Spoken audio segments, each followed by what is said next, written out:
you so much, Sitsa, and welcome everybody. I'm looking forward to a great morning session about circular economy and the circularity in driving and innovation here in Phoenix, Arizona. As introduced, I'm the Honorary Consul for Arizona for the Netherlands. I also work for the city of Phoenix. So today I'll be hearing from some of my co-workers here about circularity and the city of Phoenix, but also from our partners. So welcome. We have a jam-packed morning. So a few remarks. If you have questions, put them in the chat. We have people behind the scenes that are gathering some of our questions, and at the end, we will try our best to answer some or most of those questions. This virtual mission was opened on Tuesday, and I was very proud because our Mayor Gallego was there, and she set the tone of what the current climate is for circular economy in Phoenix. She was also in the company of the governor of California, our Minister of Environment, Stientje van Veldhoven, and James Early from Stanford. So that was a great opening, setting the tone for today when we are talking about Arizona and Phoenix in particular.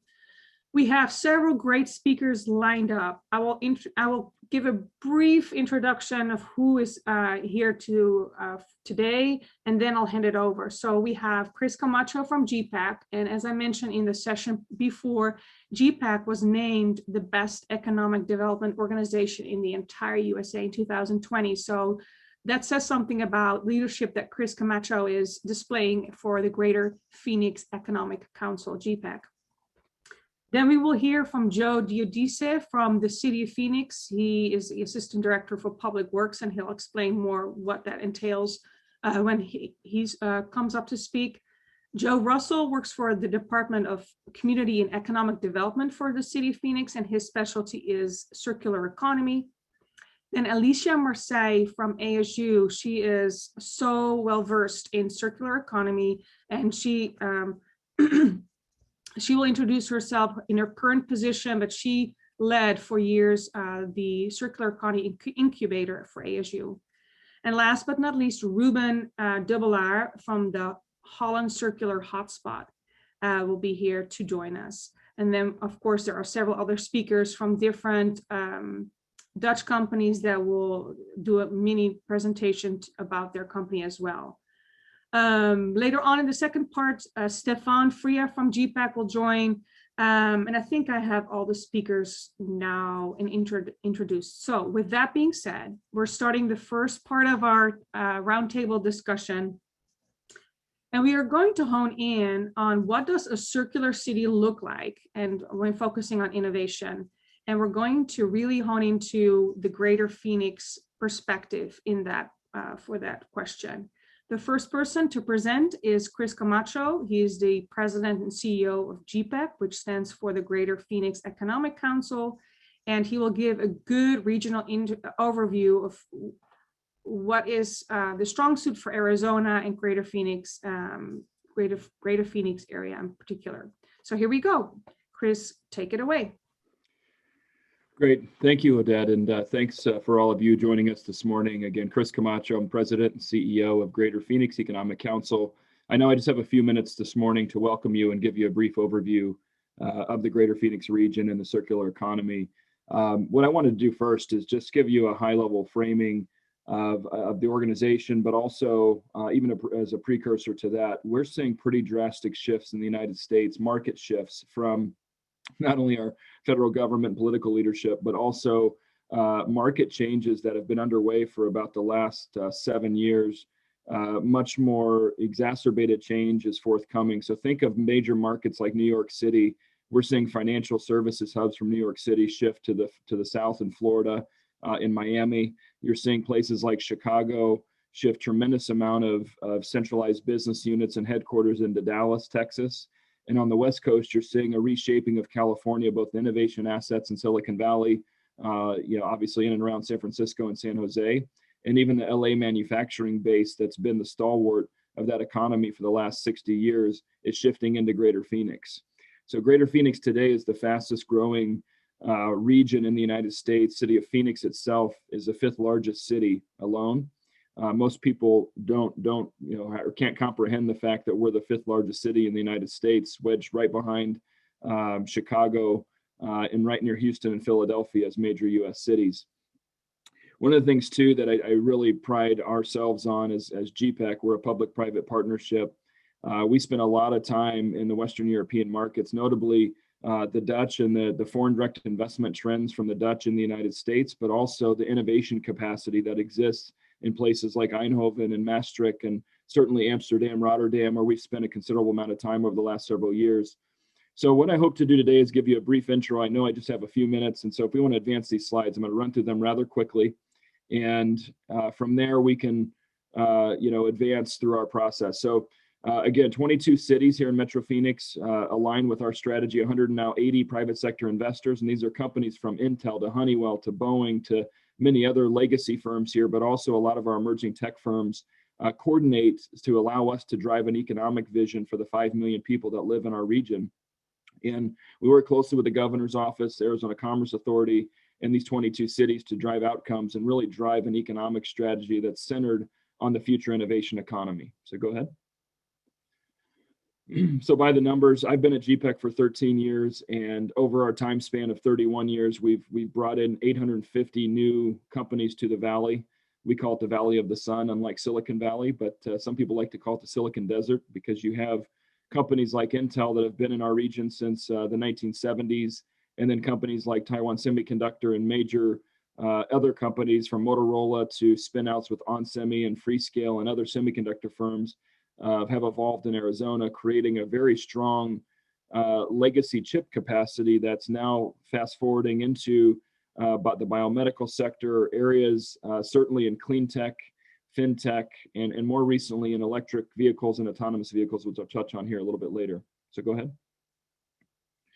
So you can see this is the makeup of our communities, 22 of them. It's a pretty wide geographic region from the heart of Phoenix, which is just right in the center, right to the left of that plane, where Phoenix Sky Harbor Airport is located, all the way down to Gila Bend, which is about a 60-mile commute to the northwest, and Wickenburg, which is about another 60 miles. In all these cities in between, you may have heard of Scottsdale or obviously City of Phoenix, Mesa, Gilbert, Chandler, Glendale, where the Coyotes and the Arizona Football Cardinals are located. So it's a pretty significant region that grows, believe it or not, about 1 million people every decade. So it's hard to believe, but that's the scale of growth that we have. And our goal is to become the most dynamic, innovation-centered economy in the United States. Go ahead. So what does that look like? You have to, in terms of building the chemistry of an economic diverse region, there's a number of sectors that are continuously evolving in our market. So obviously advanced business services, this is your headquarter locations. We are known as one of the top markets for small cap public companies. So these $1 billion to $15 billion firms in market cap valuation, a lot of them are being recruited to Arizona because of the pro-business environment, consumer-based labor force, modern infrastructure. And I heard somebody say the work hard, play hard mentality. That's what we do here. It's a very strong business community, but it's also a great lifestyle at the same time. Financial services consolidation is occurring here as well, and I won't spend a lot of time talking about that, but every major bank from an investment advisory firm from Morgan Stanley to JP Morgan to many others have major hubs here with thousands of employees. I touched upon semiconductors already, which I won't spend more time on that, but that's been a haven of our long-term legacy advanced industry base, which is now driving the significant movement in IoT devices, smart city technology, and so forth. And then I'll quickly jump to health and biomedical. There's about $4 billion of investment underway in the biomedical sector alone here, with healthcare assets continuing to evolve in biosciences. So let's go ahead to the next slide, because I know I'm getting short on time here. What we do is we help companies analyze the market, perform due diligence services, and we're really a data house. So we have a data science team and analytics team that prepares virtually any kind of research support that a company would need to evaluate the market, or even determining how best to plug in the market is what we do. Go ahead.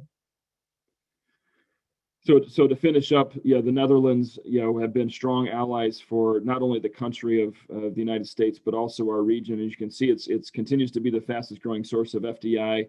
I've served on 3 different U.S. Secretary of Commerce advisory councils, And we're continuously noting the significance of the Dutch investment in the United States and trying to ensure that we're creating strong trade and FDI partnerships going forward in those particular sectors you see on the bottom. Go ahead. So just to finish up, these are a couple of the companies represented with large scale operations in our community that we're very prideful of, and obviously we want to support the expansion of many more Dutch companies in our community. Go ahead. And busy slide, but I'll leave this with you. This is how we think about the emergence of becoming a global leader in the semiconductor supply chain. There's a lot of inputs going into renewable energies, data centers, the cloud, and we have tremendous unique strategies, unique to Greater Phoenix, where we have great quality of life, but also a lot of sunshine, renewable energy, diversity of the base energy load, and 25,000 engineers that exist within Arizona State University. So a lot of engineering capacity that's going to promote future growth in this space. So if you have a further interest, I know Stefan Fergia is going to be on the Q&A later today. Feel free to reach out to me directly, or certainly Bethany or Stefan on our team can answer any questions for you. And we just are elated to be able to participate today, Odette, in this panel. And thank you very much for the opportunity, and look forward to visiting with you in person, hopefully one day. So thank you very much.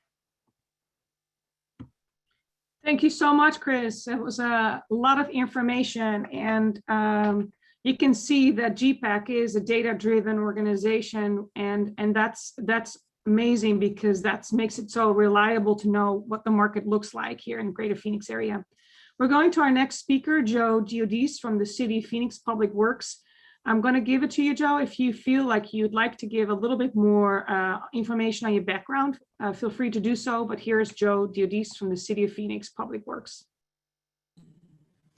Thank you, Odette, and thank you, Chris. I am having some bandwidth challenges, so I hope everyone can hear me. Odette, can you confirm that you can hear me? And I'm going to shut my video off. Okay, and I'm going to shut my video off just to make sure it doesn't become a challenge, but I wanted everyone to be able to see the voice. And Eric, I think you're going to be sharing the presentation, so I'm waiting for that. So everyone, I'm an assistant public works director with the City of Phoenix. As Chris pointed out, Phoenix is the 5th largest city in the United States, and I'm proud to lead our solid waste utility for the City of Phoenix. And I want to recognize our amazing mayor, Kate Gallego, who I think many of you got to meet a couple of days ago, and our council for the amazing work they're doing in circular economy and moving our city forward. So you see a logo on the screen, Reimagine Phoenix. We had launched an initiative in 2013, transforming trash into resources. And I'm going to talk a little bit more about that. Go ahead, Eric.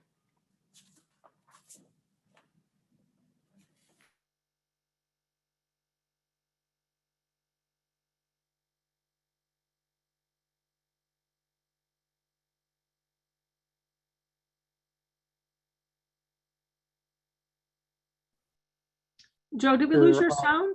Okay. The Valley. I'm sorry? No, you were cutting out, but go ahead. Okay. And we are a hub for the entire region. Go ahead, Eric.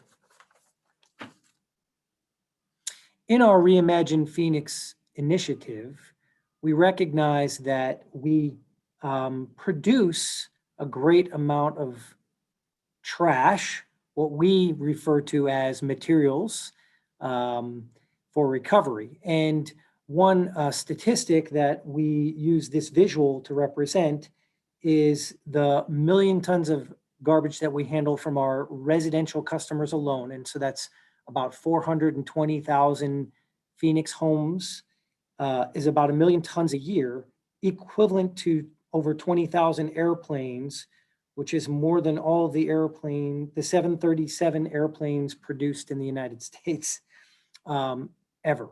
And so it's a large amount of material that we are handling. And I want to give a little context. That is only the material that the City of Phoenix is collecting from its residential customers. That is not accounting for what's happening in restaurants, apartment complexes, and businesses in the Valley. Next. So our mayor and council adopted not only our Reimagine Phoenix initiative in 2013, but by 2016, we also adopted a zero waste by the year 2050 initiative. These initiatives are very circular economy focused. And I should point out that our zero waste initiative is partnered with numerous other sustainability initiatives. That's clean and reliable water, clean and reliable air, climate change initiatives, food system security. There's a series of initiatives that our circular economy and waste and zero waste are also a part of. Next. Just a quick bit about our assets. So we own 2 transfer stations and 2 materials recovery facilities. Next. We also own a composting facility. So a bit about our materials recovery facilities really quickly. We just made about a $5 million investment into one of those facilities. And the other facility is getting ready for a complete replacement to the newest technology. We hope to have that constructed and operational within the next couple of years. The compost facility was constructed in 2017. We've been in the compost business for over 20 years, but this facility is very high tech facility. And for those who, I would encourage, and we do many tours for folks to visit. The U.S. Composting Council hosted a conference there, and they all very much were impressed. And then we do have one active landfill that we're trying to put out of business. Next slide. So Phoenix is committed to our to circular economy. And there's 3 impactful investments I want to quickly highlight along that way that I think you'd find interesting. So first is we hired a procurement professional focused on circular economy to work in our economic development department on these waste to resource initiatives. That's been a key investment for Phoenix that has suited us very well. Next slide. The other is that we identified land assets we had available to make available to companies to build circular economy businesses that aligned with our mission. And so we have something we refer to as the Resource Innovation Campus.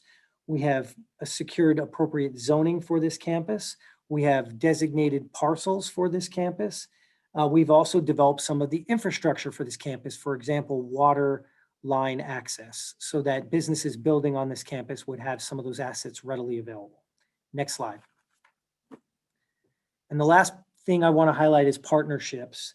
And there's 2 critical partnerships. There's many, numerous that have been awesome for us. But first, I would mention the Ellen MacArthur Foundation. We were the first US city to join.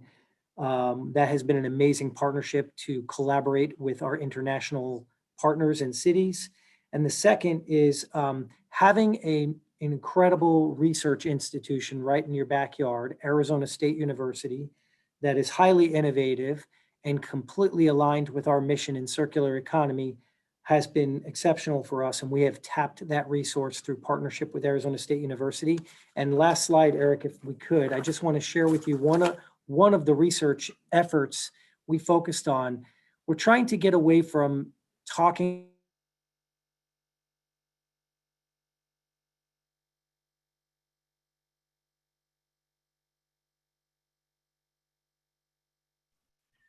Joe, you're cutting out for me. I'm not sure if the other people can hear you. calculator to do that. So I'm going to stop here and turn it back to you, Odette. Thank you so much, Joe. You're cutting out a little bit at the end, but we heard most of your presentation. Thank you so much for that. We're going to another Joseph Rossell. He's with the Community and Economic Development Department with the City of Phoenix, and his specialty is circular economy and ecotech. I'm going to hand it over to Joe, and then Joe, if you want to further introduce yourself or if this is sufficient for you, but take it away. Okay, great. And Deborah is going to actually help me out with my slides. I'm having some connection issues just like Joe Judy, so I'm going to turn off my video just to make sure that the voice isn't well. Okay, so good morning, everyone. My name is Joe Roselle. I work in the Community and Economic Development Department at the city. I focus on two key areas. Obviously, Deb mentioned circular economy, and the other is food system entrepreneurship and innovation. It's a new area, very excited about. And both initiatives create this opportunity where I get to work closely with and learn from individuals like Joe Judice and his team over in Public Works. And this has been invaluable for someone with a background in traditional economic development. And you'll find that it's sort of a unique arrangement within the greater Phoenix region. Next slide, please. Wonderful. So Chris Camacho from GPEC gave that wonderful orientation to the greater Phoenix region. You've heard from Joe about the city of Phoenix's circular economy efforts that are unfolding in the Public Works Department. And I only want to add a few more topics to that discussion. In addition to being one of the largest cities in the US by population, Phoenix is also a sprawling geography. It has 15 urban villages. Some of those have their own unique character and are as large as cities and towns. We also have 13 different employment corridors spread across that city. We have a variety of industry strengths positioned differently, geographically. And some of our targeted industries and sectors mirror exactly what Chris outlined earlier.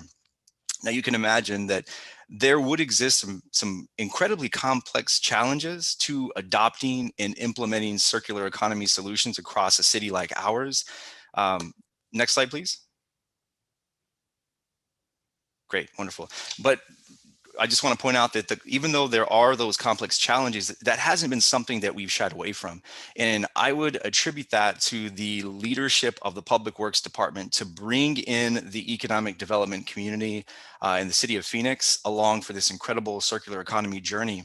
And also, it's because of some of the partnerships that we put in place to work on circular economy. And from my mind, one of the most indispensable partnerships that we have formed has been with Arizona State University. Joe touched on this a bit. I'm just going to expand on it somewhat. ASU brings a technical expertise and transdisciplinary research capacity to the table that we just don't have at the city. And that has helped us design different circular economy strategies. They've been a central player in our Reimagine Phoenix initiative. They've incubated circular entrepreneurs that still have a tie to the city of Phoenix, and that's important. And they've implemented a number of applied circular economy projects. And I'm just going to walk through a couple of those that I think are worth sharing. The city was able to partner with a researcher at ASU to look at waste plastics that were at one point being sent to China, and to look at the feasibility of taking those waste plastics and using them as a filament within 3D printers. We've also partnered with the Sweetie Center for Sustainable Food Systems, and we had 53 different households, City of Phoenix households, participate in this household food waste reduction pilot, just to identify ways to curb the vexing problem that we all know as food waste. And then on the international front, the Dutch audience will obviously be familiar, but we're members of the Ellen MacArthur Foundation. And for those unfamiliar here in our region, they're the group that's leading the world's transition to a more circular economy. And just on this front, we were selected as one of 20 global cities to participate in the Cities in Circular Economy for Food initiative, which is designed to transform the food system away from those linear inputs and that linear model. Now, this ties in very nicely to some of the work that we have going on at the city and the food system, from supporting and promoting entrepreneurs and innovators across the entire food system to taking steps and climate action steps around food. Next slide, please.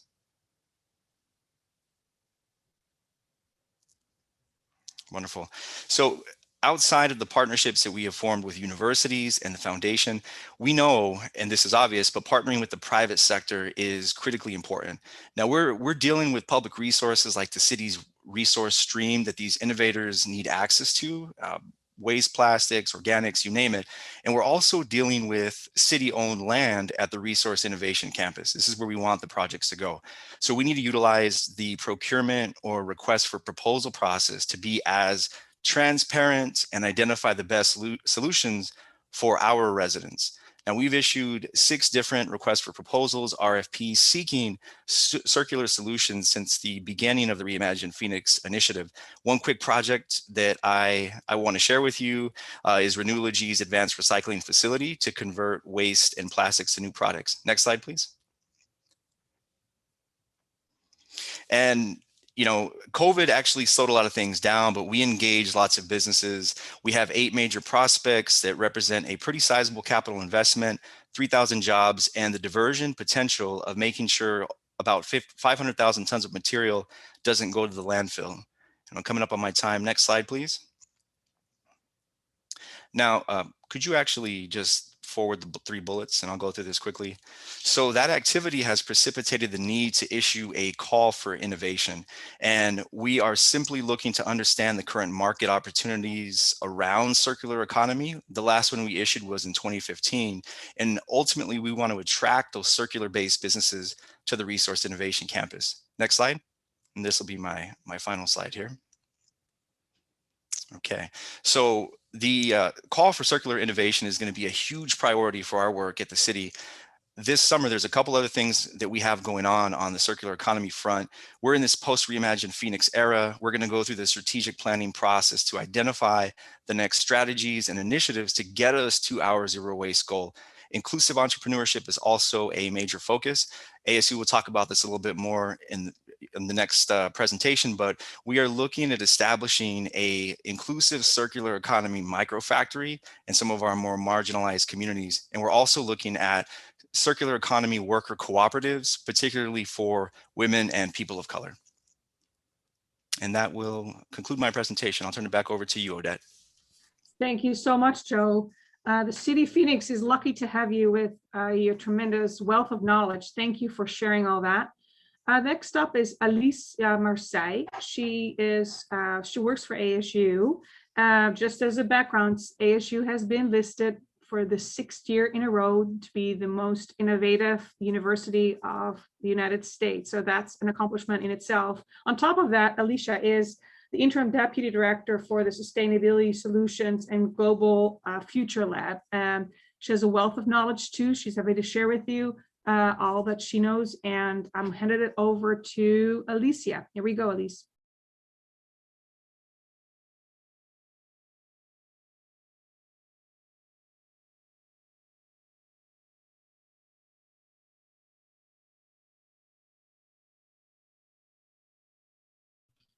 You're still on mute, Alicia.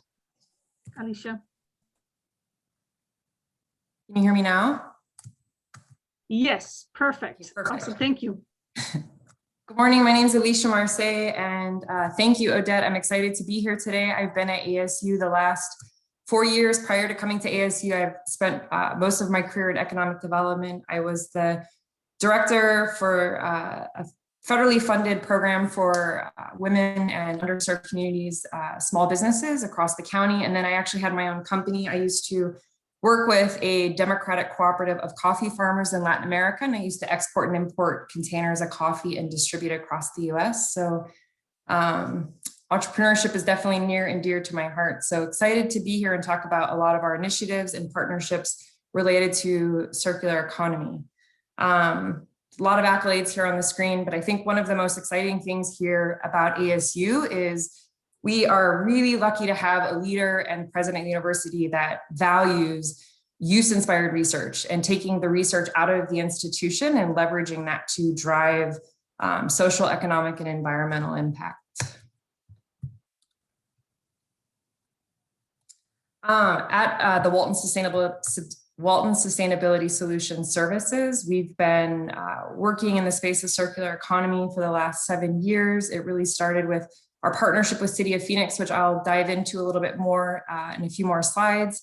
But our department is really the practice arm inside the institution in terms of leveraging the knowledge and research in partnership with faculty. So there's over 3,500 faculty at ASU and 400 sustainability scientists, and collaborating in partnership with external stakeholders to develop various types of sustainability solutions.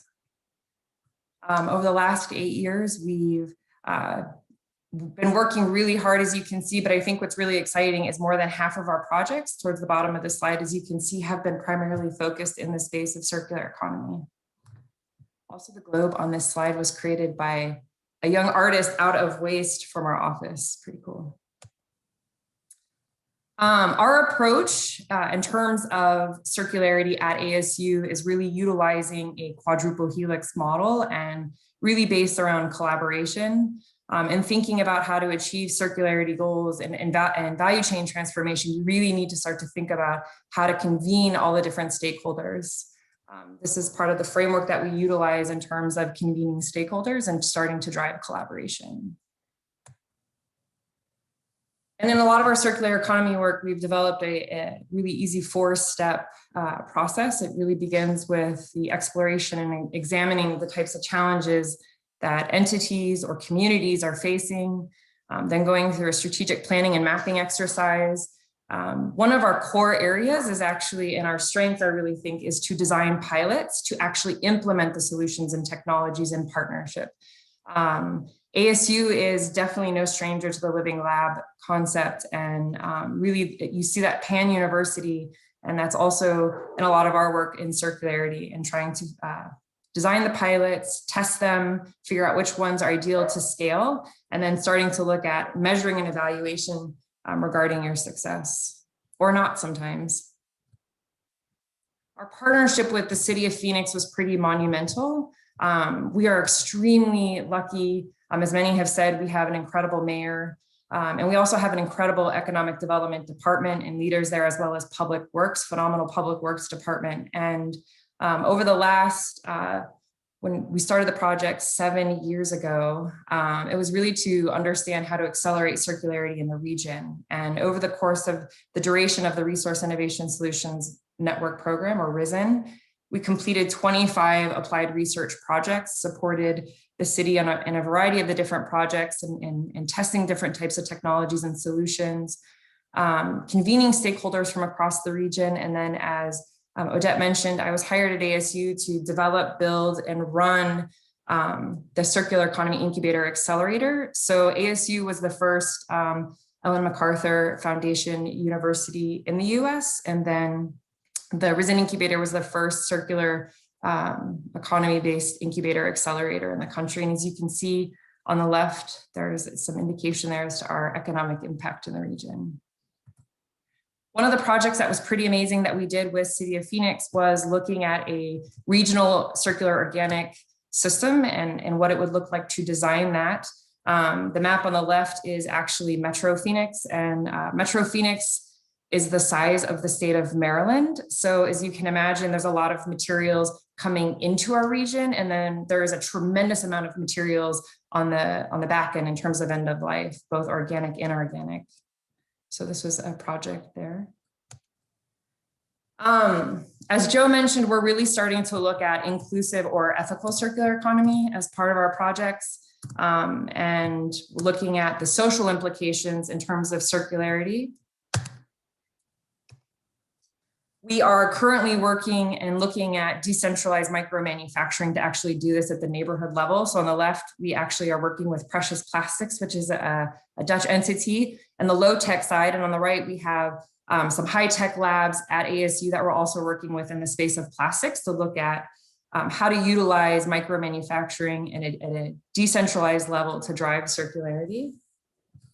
And here's some examples of the other initiatives. We did another project with the City of Cincinnati and US Chamber of Commerce in circularity. We're doing a lot of work with the private sector in circularity, as well as a lot of pretty exciting upcoming projects in the space of circular economy, really across the globe. So it's definitely something we're really excited about continuing to work in our region and continuing to work with the city and hopefully some of the Dutch entities that are here today. Thank you so much, Alicia. It's great to see and to hear the different layers of Arizona and how different partners work together. We just heard from Chris Camacho about the greater Phoenix region. Joe Diodis took us through public works, Joe Russell through economic development, and now Alicia from the private side and the research institute, like how it all ties together. So it gives a good overview of what the ecology is here locally. And I think we're currently primed to receive more influences from the outside to enter the market. So with that said, we're going to the Dutch component, the round 2 of this introductory round, so to speak. We have a few awesome Dutch companies that are going to showcase their solutions. First up is Ruben Dobbelaar from the Holland Circular Hotspot, and he's going to give you an introduction to the Dutch landscape when it comes to circular economy. So take it away.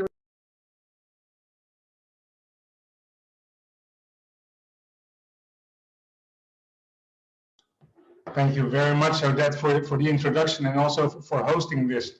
I have to be honest, because I had some slides on circular economy and I just all threw them away, because I think, you know, and of course we heard it at the opening session of the mayor already talking about the circular economy initiatives and Phoenix joining the Ellen MacArthur Foundation. I think that's great. So what I'll try to do is do a very briefly a few slides on that, and I'll share a link also with some of the studies and some of the reports that we made of Holland Circular Hotspot on some of the sectors we're working on, so you can have a look at it. But I think we should leave enough time to have discussions with all those great companies that join, because I see already so many links on what you're working on, and I'm sure there's a lot of opportunity to exchange some ideas.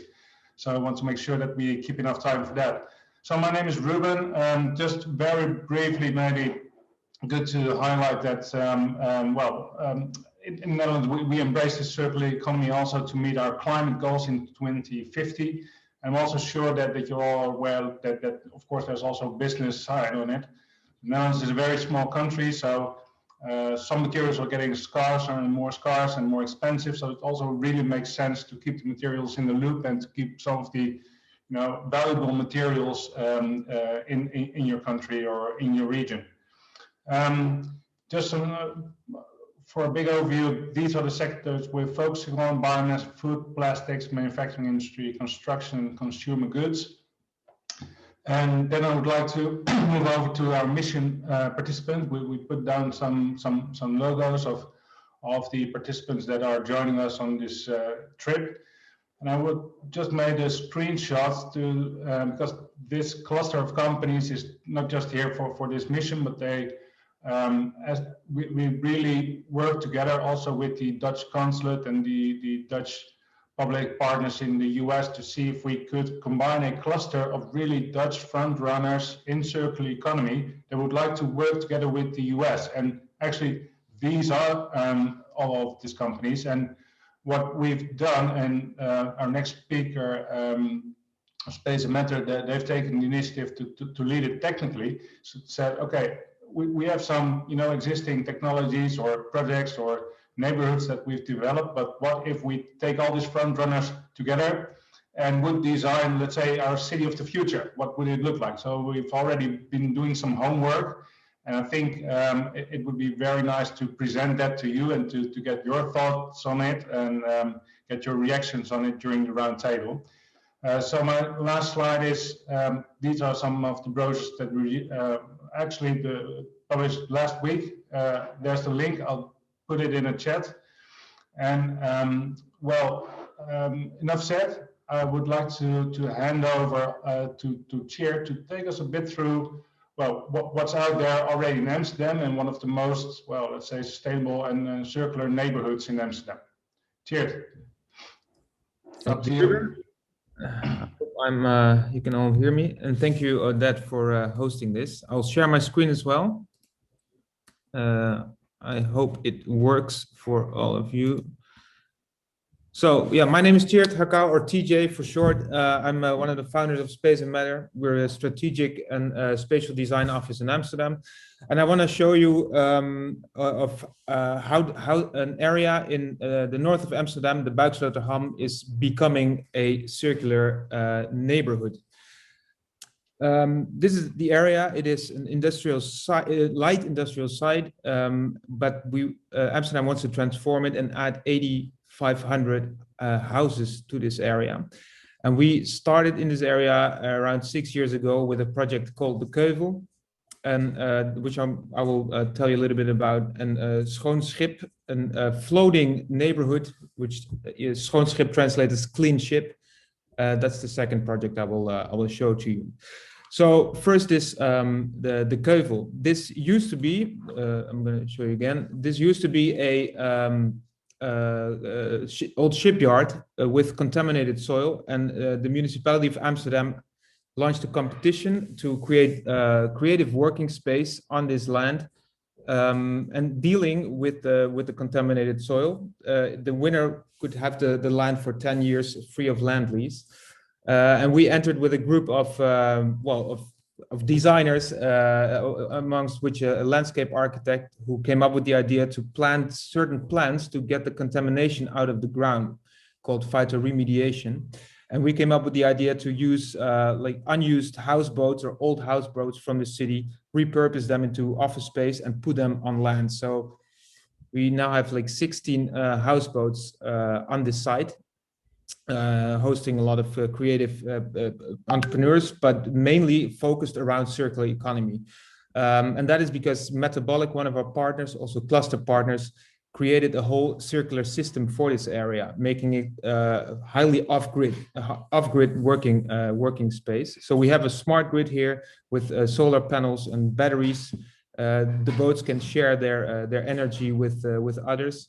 We have like toilets, compost toilets. Out of the waste, we make biogas, which is used to cook in the restaurant. So there's a lot of these innovations on site. So this is how it looks from the top. A very kind of crazy place, but it hosts a lot of events around circular economy and also just culture. So it is a very lively atmosphere. Well, this project was published all over the world, from the New York Times to Chinese newspapers, which set up a lot of new initiatives in other countries too, which is really nice that a little project like this can be a seed for a bigger impact. But it also had a big impact on the neighborhood itself. So all the builders, project developers, and municipality of the Buiksloterham committed to a manifesto to build everything in this area in a circular way. And one of the best samples of it is the Clean Ship project. And this is a community-led project. So it started with an idea of one lady with a dream to live in a floating community, but super sustainable. And we helped her over the course of, I think it's 10 years to actually realize her dream with a growing group of people that also wanted to live in this place. And now they share 500 solar panels. They all have batteries in their boats. There's a smart grid combining it. A lot of super sustainable measures. It's a floating neighborhood, which you can see here that it was built almost overnight. So we only had to create the jetties, and the boats were floating in a couple of days. This is not a good example for Phoenix, obviously, but maybe San Diego can also work with floating neighborhoods somewhere. And all these boats are connected to the jetty, and the smart jetty, as we like to call it, is hosting all the smart infrastructure. So there's a smart sanitation system built by that is connecting all the vacuum toilets to a biorefinery, which is floating and built by one of our cluster partners, DESA. And this biorefinery takes up all the toilet waste and transforms it into clean water, into nutrients, and into biogas, which is used to heat up the houses again. And then there's a smart grid network also established by some of our cluster partners, which allows people to trade energy, solar energy, together with their direct neighbors. And they also have this dashboard that they can actually see how much they are selling and how much they are buying off the grid. Also, they are sharing a smart mobility system. They share 12 electronic vehicles, from cars to cargo bikes. And well, this is a very nice neighborhood scale project, and we think that is the right scale to showcase what a circular economy could look like. And apart from being circular, it's also very community centered. So very human, a lot of human skill. People know each other, and it's very friendly. And you might think, well, these houses are super expensive, but the thing is that these people build their houses themselves. So there was no commercial developer involved. So everyone just paid for what the house actually costs. Well, this obviously had an impact on the whole neighborhood. So what we want to make this the most circular neighborhood of Amsterdam. And with a group of designers and the municipality, we created a circular urban framework. And the trick here was that we, like all the landowners and developers in this area, we didn't want to force the circular ideas upon them, but we wanted to stimulate. So what we made is a map with a lot of rules, so with positive incentive. So if developers want to build in a circular way, they can actually add more square meters to their development. So that and there's a couple of more smart things in the plan that that stimulate to create circular developments. Well, this is Thank you our so much, Cheered. Thank you so much. I'm going to interrupt you because we're running out of time. Last slide. Your next speaker is Elise. Okay, go. Sorry. Was this the last slide here? This is the last slide. So okay, but stop sharing. Continue and then hand it over to Elise. Okay, sorry about that. We're on such a tight schedule, so I feel bad. But the next speaker is a co-worker of yours. So Elise Ho is going to talk a little bit more about Dutch cluster solutions for circular city of the future. And I apologize for cutting you off, Cheered. I hate doing that, but at least.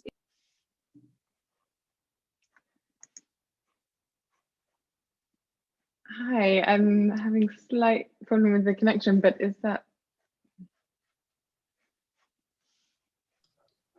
working? No, I think it's Odette. So I think it's a good idea to take it away. But please take into account the time. Yeah. Okay. Please go ahead. Okay, so I just wanted to share some of the sort of outcome of the workshops that we've been developing with the cluster that Ruben mentioned.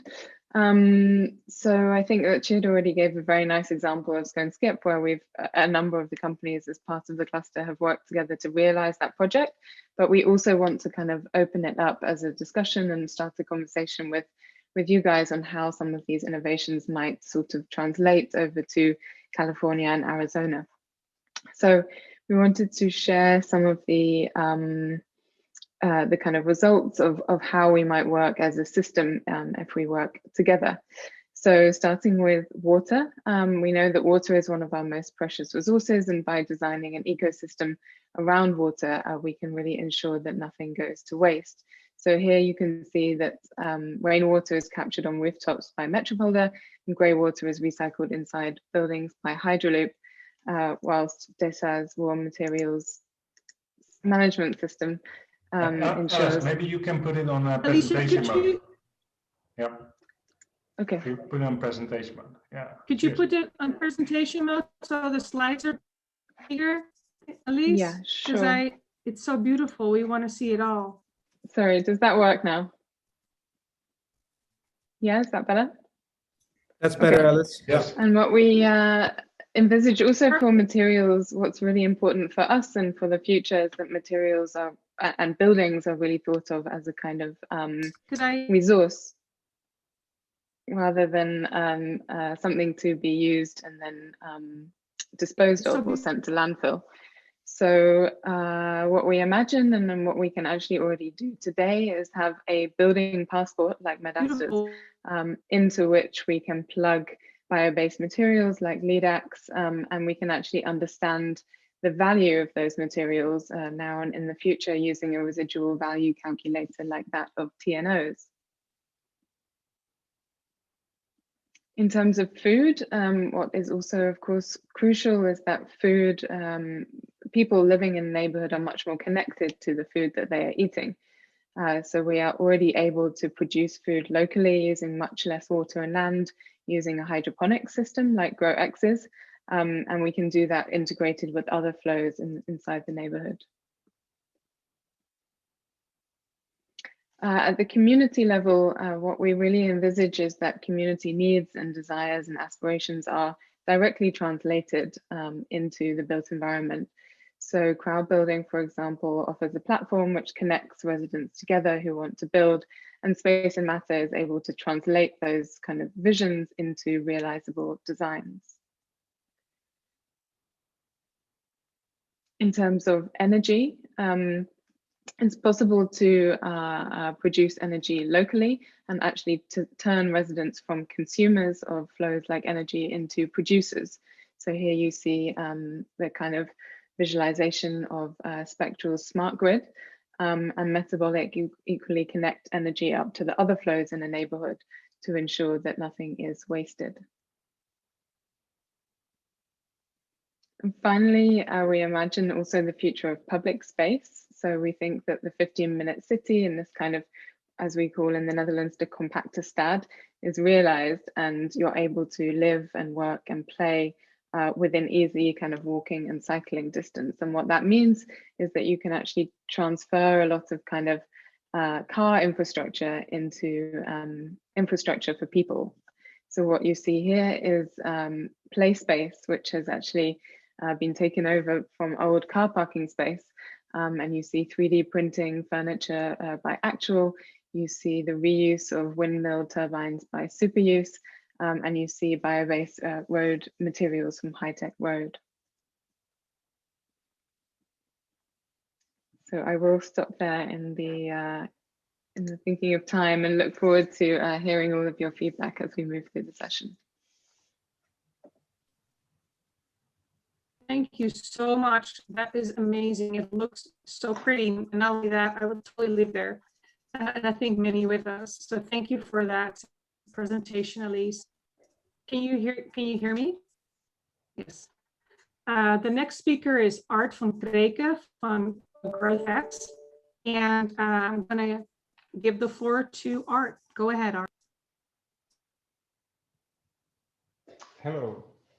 I want to try to share my screen so everybody can see this. Yeah.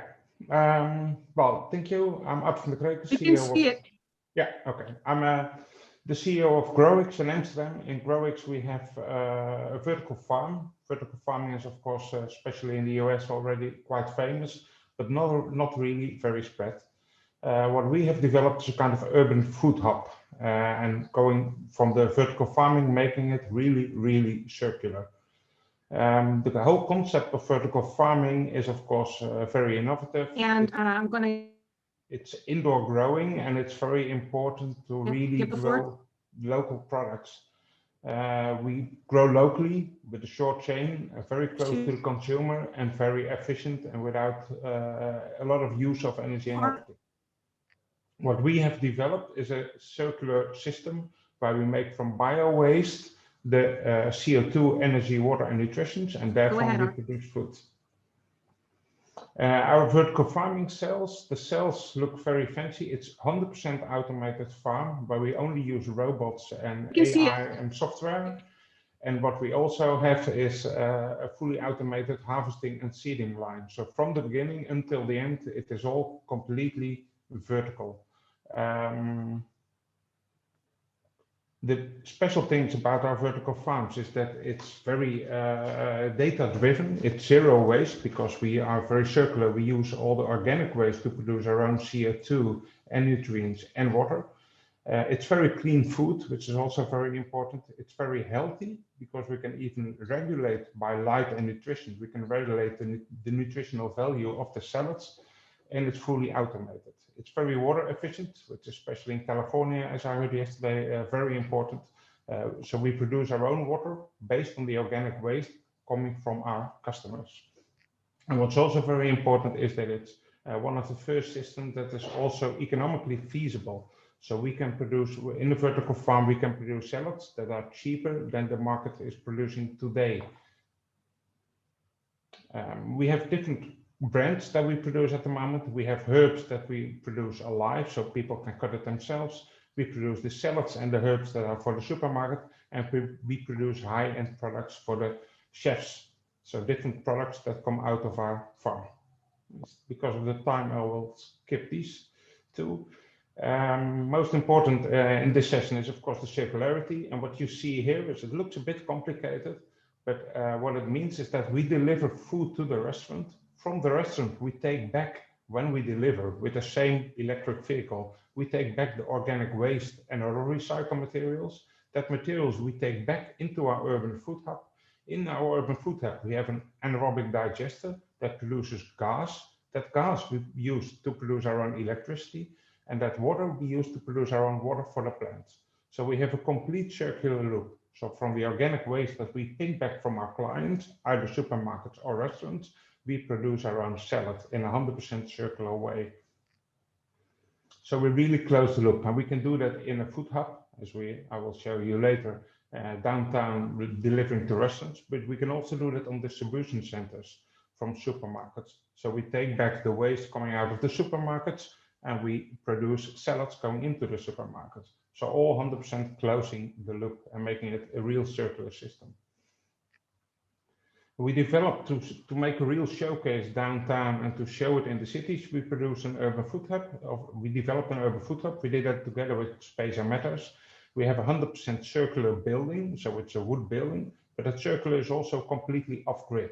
The whole building is run on organic waste we take from clients or for consumers, local people who deliver their organic waste or supermarket residue waste.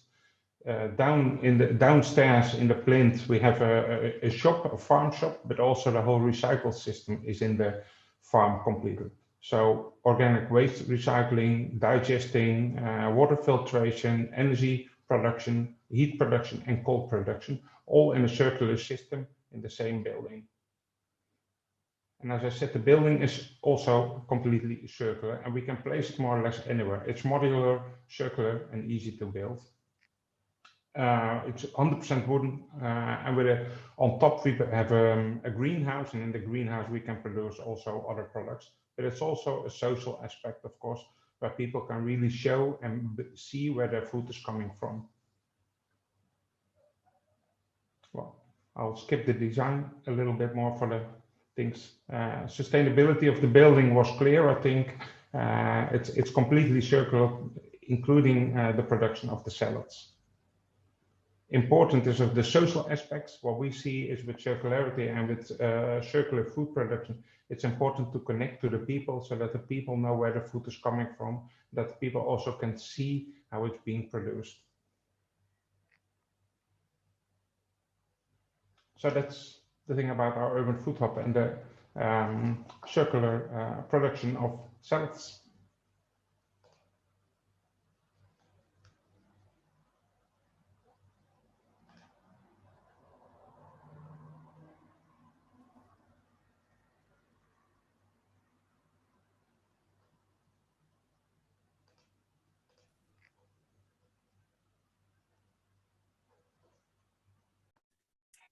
Sorry, can you hear me? My bandwidth is really low too, so I apologize for that. Deborah, if you cannot hear me, could you take it from me for a second? We can hear you. All right, sorry. Those internet problems, right? Thank you so much for this presentation, Art. And we're going to the second part of this virtual roundtable. We're going to the actual roundtable discussion. We're going to hone into a few questions, the first of which is, which opportunities does circular economy in the built environment offer to work toward a more inclusive society? And we're thinking about revitalizing neighborhoods or initiatives for communities at risk.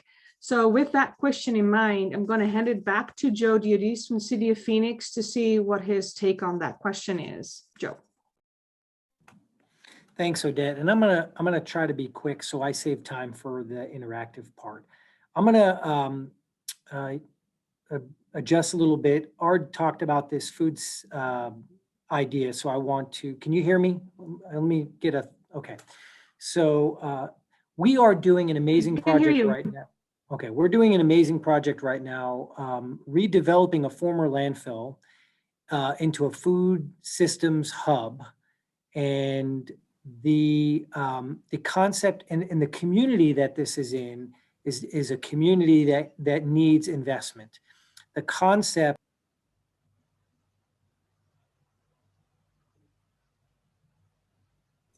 You're out.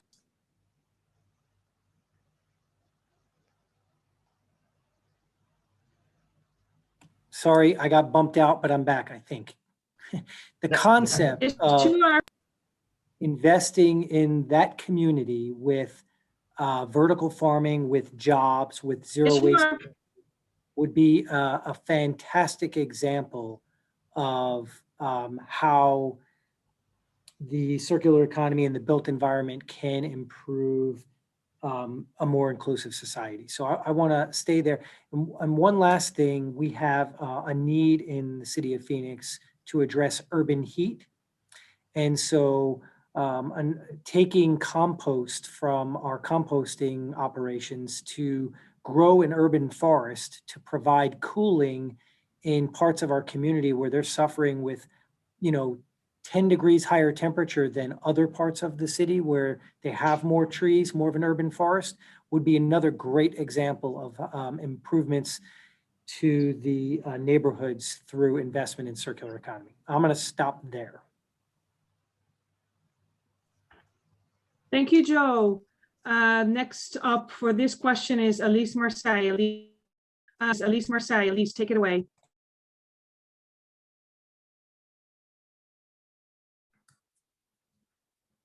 Can you hear me? Yes. Can you hear me, Odette? Next up for this question is Elise Marseille. Elise, take it away. Yes, we can. Can you hear me? Please, yeah. You cut out on the end for Yes, part of yes. the. Yeah, Yes, but you cut out. Yeah, you cut out the woes of Zoom. I'm excited for when we will all be in a room together. Sorry, Odette, could you repeat the question again? It cut out a little bit.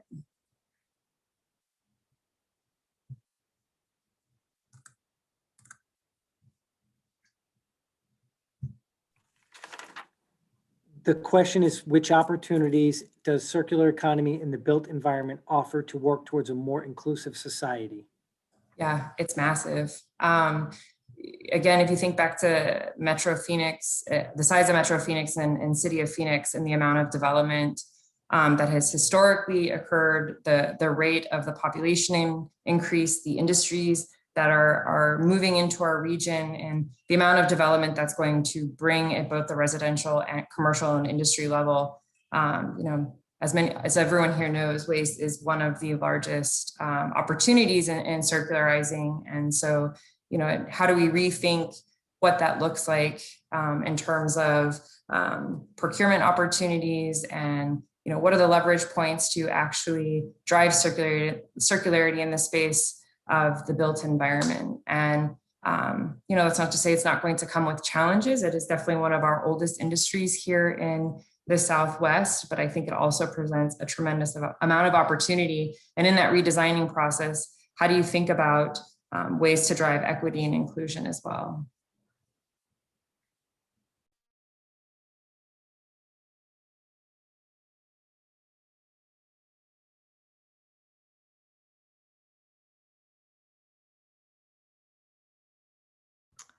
I can't hear.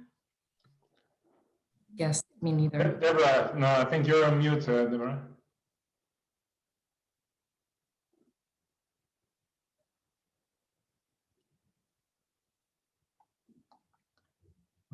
There's no sound.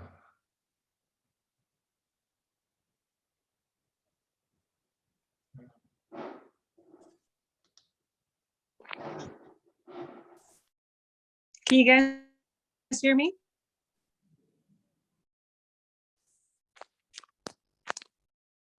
Go ahead, Odette. I think we heard you. Okay. A lot of technical issues today. The next speaker up is Cheered. I don't know if I skipped a beat, but Cheered, are you ready to go and answering that question? I think Alice will answer your question. She's Okay, prepared great. for it. Awesome. Thank you, Elise. Sure, yeah, from Alicia to Elise. Hi. Yeah, I think this is really the key challenge, isn't it? How to kind of decouple quality of life from fossil fuel consumption in a way which is affordable and inclusive. I think, you know, in a number of projects that we've shown today, actually Skip and Dekoval, what you see is that when a community works together to invest in some of these circular interventions, then actually it becomes possible to unlock things that are not possible at the kind of single house or single family scale, and that the rewards for that come back over time, cost savings, but of course kind of energy and all of the social benefits of kind of doing that work together, also investing collectively and taking decisions together. I think there's also huge potential for job creation in this space. I mean, thinking of retrofitting, installation of energy infrastructure, thermal insulation, repair, rebuilding. It's like a whole ecosystem of services that need to go into making a built environment circular. And many of those opportunities can be realized at the neighborhood level by local people who may have specific skills. So I think there's a lot of opportunity for kind of community improvement and kind of support in an economic sense there. We're also working, actually, I know community land trusts are quite widespread in the US, and we're currently working with the first community land trust in the Netherlands, which is a really interesting model for the circular economy, I think, because there's a match in terms of thinking for the long term and planning for future generations. And also you have a sort of organization group which is ready to maintain and steward resources in the neighborhood in a circular way. So I think some of those kind of organizational models are also really interesting as we try to transition to a more circular built environment.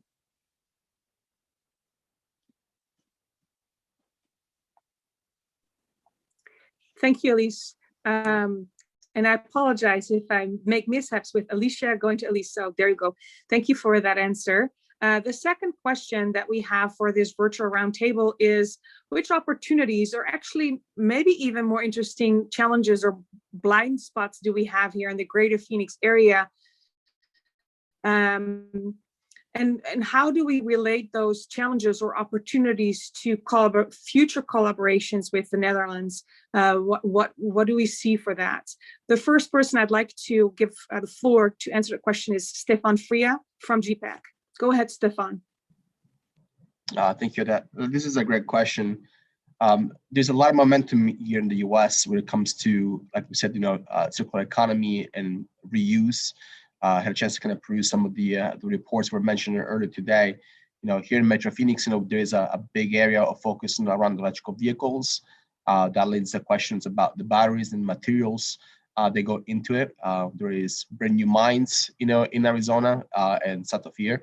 So a lot of focus is on the kind of the new into the system, but to recycle, batteries and heavy metals, that is, it's a good opportunity. We've seen a company just earlier this week, announcement, of a new facility for that purpose in the East Valley. So I think in general opportunities, whether it's electrical batteries recycling, whether it's solar panels, recovery of metals and valuable items, general kind of e-waste in general, how that could be utilized. I think there's a lot of opportunity there. There's a lot of blind spots. COVID, really kind of supercharged demand for connectivity for a lot of these technologies that are a way that has created a global crunch on materials.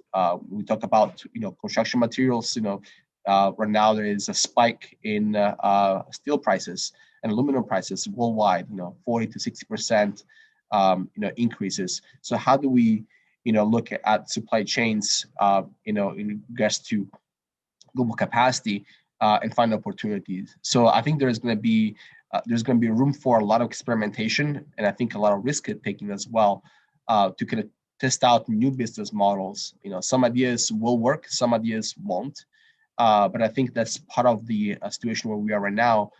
We're going to have to take some experimentation. I think the the good advantages that Arizona and Greater Phoenix brings to the table is that we're not averse to risk, and you can see from all the presentations from City of Phoenix, they've been, very keen on developing pilots to kind of test ideas at a broader scale. A couple years back, we launched a smart city initiative, the Connective, which also kind of captures issues that we've been talking about today, with the idea that we could do pilots with the multiple cities across the regions, and then look at ways to kind of scale up. So with that said, without belaboring the point even more, I think the call that I have to our partners on the line in the Netherlands is that as you kind of test out some technologies in your countries, but you're looking for how to adapt those applications to the US market, and to bigger metropolises that may not have the water, may have different issues. I think will behoove you to reach out to us, City of Phoenix, GPAC and ASU and all the other partners, and start with an hypothetical. Will this work? What needs to happen to make it work? So my encouragement is that there are opportunities. There's a lot of funding available, kind of at the national level for these ideas. But we got to figure out what works and what works in our local environment, in Arizona, with our own challenge of, heat and, and water scarcity and all the others that, other folks have mentioned. And I'll stop here. Thank you.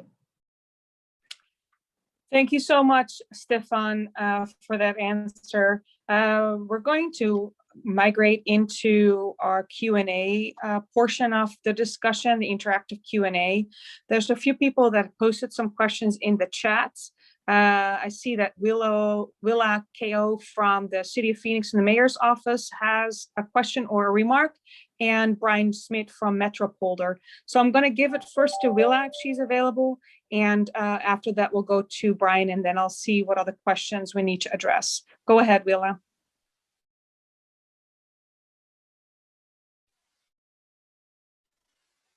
Thank you, Odette.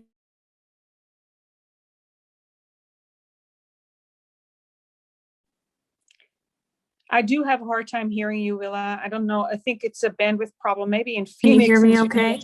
Now I can hear you. Go ahead.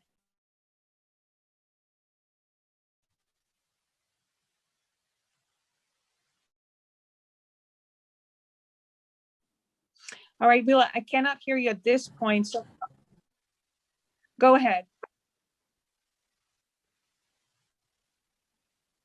Well, okay, we can all meet in person to avoid a lot of these issues. So thank you, Odette, and thank you all for this really exciting conversation. I'm happy to speak quickly to Mayor Gallego's enthusiasm about this work. So when cities around the country were first experiencing challenges related to the China sword policy and shifts in the market, Phoenix residents were overwhelmingly supportive of maintaining recycling and composting programs, even if that meant an increase in the solid waste fee. So we have a very strong mandate from our residents to prioritize zero waste in the circular economy. Mayor Gallego is very supportive of the incredible staff members you heard from today in our Community and Economic Development Department, as well as Public Works Department, as well as our partners at ASU and GPAC. And she wants to do whatever she can to help foster these circular economy collaborations. We're particularly interested in solutions for reuse of recycled plastics, easier to recycle. In Phoenix's booming construction industry, we're also really interested in recycling solutions for construction and demolition waste. Water, of course, is also an especially precious resource here in our desert landscape. So the Hydroloop and vertical and closed loop farming projects are really exciting to see. And Elise, I noticed you had saguaro cactus in your mock-up designs, which are unique to the Sonoran Desert. So I'm really happy to see you're already imagining this product in Arizona. Job creation is also a very important priority for the mayor. And we are always looking for new pathways for training programs, apprenticeships, and career pathways. The mayor serves on the board of the Greater Phoenix Economic Council, and she also serves as chair of the U.S. Conference of Mayors Jobs, Education, and the Workforce Committee. She will also soon become a North American vice chair of the global network C40 Cities. In her application for that leadership position, she was clear that she believed that circular economy efforts were a key priority, and something she'd like to move forward in her leadership with C40. So as you've heard today, Phoenix has a strong foundation for the development of a circular economy, and we're very proud of the spirit of innovation and creativity in Phoenix. And we're just excited to hear more about your ideas and explore opportunities to collaborate. So thank you so much. Thank you so much, Hila. I really appreciate that. And we have another question that came in from Brian Schmitz from Metropolder. Brian, you can take the floor. Hi, yes. Can you hear me? Yes. Great. Hi, everyone. Yes, I had a question for Joe from the Public Works Department, but I quickly wanted to introduce myself. My name is Brian Schmidt from the Metropolder Company. We actually focus on rainwater capture and stormwater management in cities, so it can be a little bit of an interesting topic, thinking about it from the context of Amsterdam to Phoenix. But looking at Phoenix, it's actually impressive to see that it's only cities who either have no water or too much water who actually pay attention to how water is being used in a city. So in that way, I think there's actually a lot of commonality between Amsterdam and Phoenix. And so, yeah, our focus is on making sure we capture stormwater and give it a use within the city and make a circular function wherever possible. So for Joe, I just wanted to ask, even though Phoenix is a desert city that gets, I think, less than 10 inches of rain every year, yet also has sometimes large rain events which cause flooding issues. And there is now, as you said, a sprawling economy that is growing with even more impervious surface. What sort of stormwater techniques have you found effective in the right-of-way and also on private buildings? And I guess as a little follow-up to that, which ones would you like to see, or if you had, your choice and ambition to sort of tackle these type of things? Thank you. Thanks, Brian. And I'm going to keep my video off just to hopefully keep my connection. Hopefully you can hear me well. So I also happen to serve in a prior role as with the pleasure of serving in our city manager's office at our Office of Environmental Programs. And in that capacity, we worked very hard on developing green infrastructure initiatives for the city. So we're very interested, as you so rightly pointed out, water is a precious resource in a desert city. And it's a precious resource both from providing clean, reliable drinking water and water for businesses, but also in capturing and managing our stormwater resources most effectively. I mentioned about us needing to make sure we have a healthy urban forest. Well, that requires infrastructure to water that forest, desert forest. I should refer to it as a desert forest, right? But we want shade. We want a natural environment as much as possible. So significant investments in green infrastructure, transitioning our road networks into stormwater capture, diversion into green infrastructure and treatment. We still have, I think, a ways to go. But here's one of the great things about our growing environment. We've got a number of new communities coming in where we can introduce a lot of green infrastructure techniques into both the landscape, but as well as the physical assets, the buildings, the homes themselves. And I think we have a little ways to go there, probably. Some additional things we can do there. And then, our stormwater capture is definitely a priority. I will say that Phoenix proudly captures and reuses over 90% of our wastewater for beneficial use. So again, we recognize the value of water as an asset, and stormwater and wastewater both are critically important to us. Hopefully that answers your question, Brian. And I can certainly connect you with the leaders in our Office of Environmental Programs to explore this conversation further. Thank you, Joe. That's a pretty comprehensive answer. I hope, Brian, that answered your question. I believe there was another question or a remark to be made by Joe Russell. So I'm going to give it back to Joe Russell at this point. Go ahead, Joe. Thank you so much, Odette, and sorry everyone for my technology issues I'm having here. It actually froze on Stefan from GPEX on his face, and I haven't seen him in a while, but I see he still has stylish glasses, and I see you grew a beard, Stefan, so great to see you. The point that I wanted to make for an area of opportunity deals with food production and agri-food innovation. And, you know, in the run up to this, you know, I found that folks refer to the Netherlands as that small country that feeds the world. It's the second largest exporter of ag products in the world. And so from our position in Phoenix, we read about all these investments the Dutch government has made to support the Netherlands in this area and turn it into a powerhouse around agri-food. And, you know, you're actively shaping the conversation of what the future of food looks like. So when we read about the government's vision to become a leader in circular agriculture by 2030, that's exciting. And, you know, we want to emulate that. In Phoenix, we have some major challenges. Extreme heat is one. Last summer, there were more than 50 days of heat that was over 43 degrees Celsius or 110 degrees Fahrenheit. And that's probably going to increase.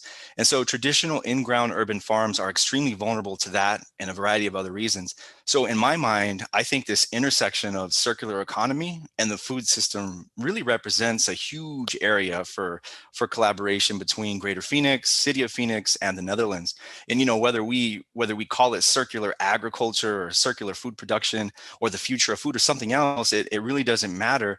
But I think that this builds on some of the existing focus areas that are already unfolding between, you know, in the City of Phoenix and of course in the Netherlands. And that's all I wanted to share. Thanks, Odette. Thank you so much. What we noticed in preparing for this particular roundtable is that there are so many side topics or topics within circular economy that are worth exploring further. And this is really the beginning of a series of many more to come. We have heard much about water, which is a good connection point, but also like Joe Russell is pointing out, the connection with agri-food and our supply chain with food locally in this desert landscape. So with that said, I think we're getting toward the end of this amazing roundtable discussion. I'm going to do a quick round robin of those who spoke today to see if anybody has any closing remarks they want to end with. And I'm going to start with Alicia Marseille, and then to Joe, and then the speakers from Space and Matter. So here we go. Alicia, do you have any closing remarks for us? I would just say thank you for the opportunity to present today. It was pretty incredible to learn about the amazing things that are happening in the Netherlands that the different entities and companies are working on. And I'm looking forward to future conversations with some of you regarding your work. Thank you, Alicia. Appreciate that so much. Joe Diodis, any closing remarks? Yeah, I just would again say thank you so much for the opportunity to speak with you all. The city, as part of the Ellen MacArthur Foundation, has already been impressed with what you have been doing, and we've had the pleasure of meeting some of the companies. And we really look forward to some great opportunities to partner. I think our vision and our efforts align very well with what you're doing, and we're excited about future opportunities. Thank you. Thank you so much, Joe. Tjeerd or Elise, do you have any closing remarks from your side? Well, I would just like to thank you all for participating and hosting us as a Dutch cluster, and I'm very excited to hear that Phoenix has actually land available and designated for a circular economy. I think that is a very, very strong point, and well, we would love to collaborate. Thank you. Thank you so much, Tjeerd. Ruben, any closing remarks on behalf of the Holland Circular Hotspot and the cluster that you represented this week? And thank you so much for all you've done this week. I've heard that you were the driving force behind the scenes, so thank you for that. Any closing remarks you want to share with us? Well, thank you, Odette, for that, and thank you all for joining. I think it was great, and I was amazed by what's already done in Phoenix, because of course we heard about it, we read about it already a bit, but now I'm even more enthusiastic. So I think there was mentioned, I think there are a lot of opportunities to connect business to business. That's what we need to scale up those innovations. Alicia also mentioned, like, you're familiar with pilot projects, etc. I would say the group of these companies can really build this food tower or the most circular block. So if you're interested to work with us, please reach out through us via Odette and the Consulate General, of course, who's also the driving force behind this.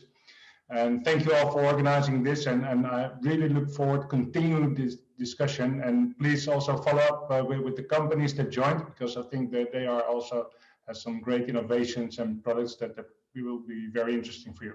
Thank you very much. Thank you so much, Ruben. Last opportunity to Stefan and then to Joe Russell before I wrap it up. And Art. So Stefan, Art, and then Joe. Go ahead, Stefan. Thank you everyone for the opportunity to spend a few minutes with you today and share a few thoughts. GPAC and the rest of the team and Chris and Bethany, we are ready to engage with each one of you. If you have some specific ideas or projects that we're looking to explore, for Phoenix or the region in general, or the West Coast, there's a lot of resources we can offer. So just don't be shy. Reach out by email or give us a call, and we'll love to kind of work with you on a one-on-one basis. Thank you. Thank you, Stefan. Art, any closing remarks? No, well, just to say thank you everybody for listening and for this open discussion. I'm really surprised about the possibilities that are there in Phoenix. So I think we're definitely going to do something together. Sure about that. That's amazing. Thank you so much, Art. Joe Russell. Yeah, I would just add that I echo what everybody else said. So thankful to be a part of the discussion and to learn from the Dutch companies. I wish we had more time. I wish we had 20 minutes for each presentation, but there has been some interest in connecting, so I look forward to that. Thank you so much. Yeah, and I think that's really it. We now have seen each other's faces, even though it was a spotty connection here and there, but we heard snippets of stories. We know how to find each other. And that's the thing. And one of the questions that we didn't get to in our previous session is like some advice about what to do, how to do business here in Phoenix. But the thing with Phoenix and Arizona and America in general, ask. People are so willing to help out and to explain and to connect you to the next person. So don't be shy. Reach out to GPAC, to the city of Phoenix, to the Consul General in San Francisco, or to me. I think everybody has my contact information. And with that, I'm super thankful for this opportunity. I think it was jam-packed with information and opportunities. And with that, I would like to wish you a really great morning. Don't hesitate to reach out, and thank you so much for your time, each and everybody. Enjoy your day.